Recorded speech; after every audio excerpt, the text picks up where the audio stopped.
वो बेटी है, वो माँ है, वो पत्नी है, हर रिश्तों की पहचान है। जिसने खुद को मजबूत बना लिया, उसके कदमों में आसमान है।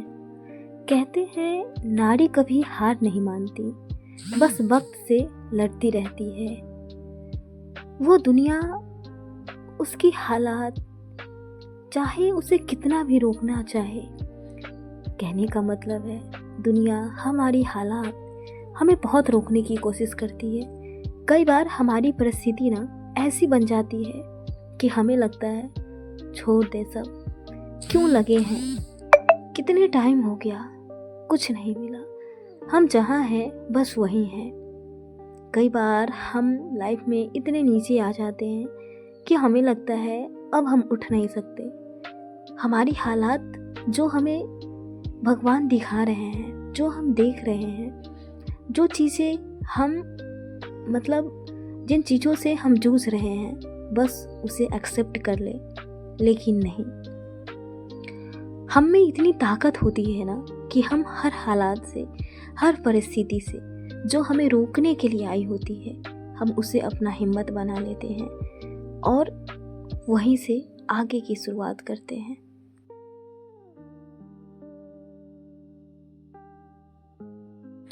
और अगर हम अपने सपनों के लिए, अपने अस्तित्व के लिए, अपने पहचान के लिए एक जिद्दी बनकर पूरी ठाठ से डटे रहते हैं ना, तो फिर इस मंजिल का एक बहुत ही सुनहरे मोड़ पर अंत भी होता है। मेरा सारा काम ख़त्म हो गया है और अभी 11 बज गया है। मेरी बेटी सो गई है, तो मैं अभी से पढ़ाई स्टार्ट करूँगी।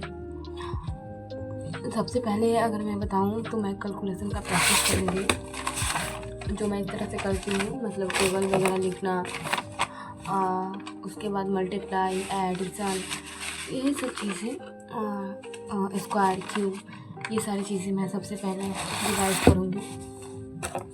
उसके बाद आगे जो जो करूँगी, जैसे जैसे स्टडी ब्लॉग होगा, मैं आप लोगों के साथ शेयर करती रहूँगी। ठीक है।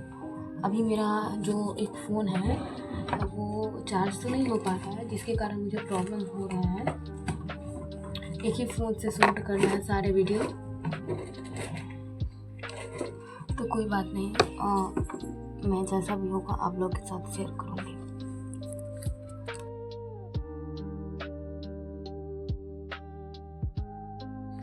तो वक्त रहते क्यों हार जाए। हाँ, वक्त बहुत गुजर गया है, पछतावे भी होता है, लेकिन एक आस भी है कि चीज़ें सही हो जाएगी।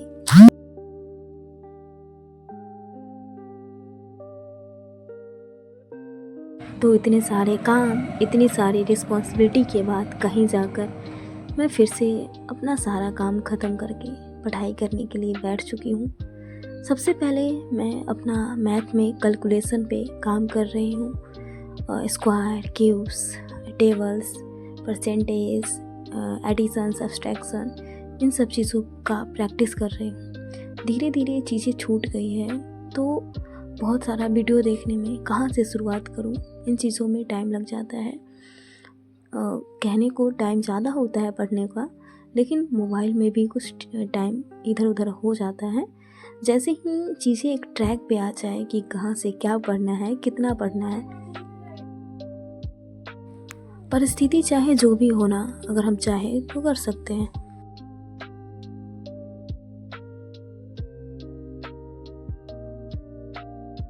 तो ठीक है, मैंने भी एक शुरुआत किया है। ये जर्नी आप लोगों के साथ शेयर करती रहूँगी।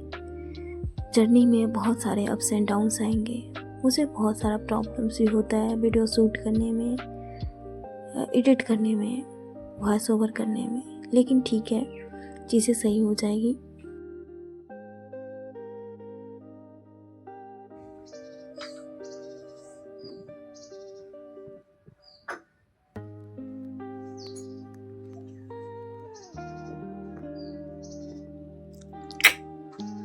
बेटा आए। हे एवरीवन, अभी 2:45 हो गया है और जब हम बहुत दिनों के बाद चीज़ें शुरू करते हैं ना, तो हमें समझने में बहुत टाइम लग जाता है कि हम क्या पढ़ें क्या नहीं। तो तो ये मतलब 11:30 से मुझे बहुत सारी चीज़ें वीडियो वगैरह देखने में, सर्च करने में टाइम लग गया कि क्या पढ़ना है क्या नहीं पढ़ना है। तो अगर मैं बताऊं तो सबसे पहले मैं पजल की क्लास शुरू करी थी अंकुश लांबा सर की। एक तो पजल बनाई थी 2-3, जिसमें से 2 नहीं बना मेरे से, 1 ही बन पाया था।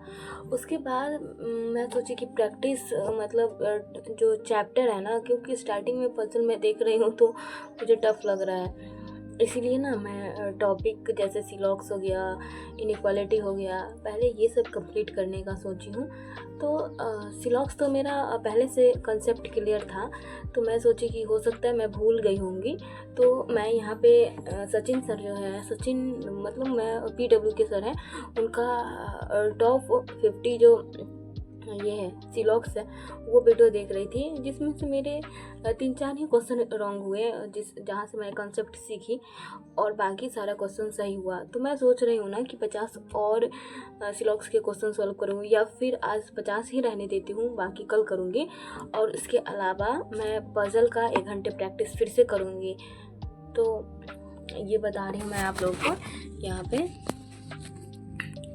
ये मैंने सिलॉक्स के क्वेश्चन बनाए थे और पजल का यहाँ से बनाना शुरू करा था, कुछ ज़्यादा कुछ नहीं।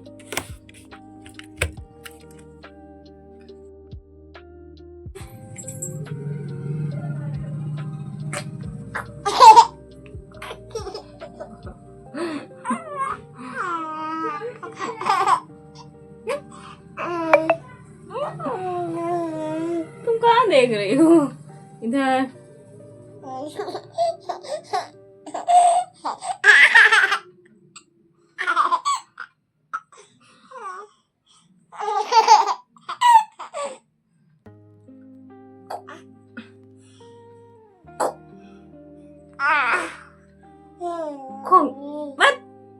बदमाश कहीं की।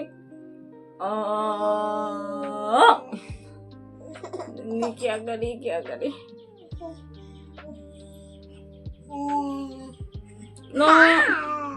नो बाप रे बा, नाक में क्या लगा था?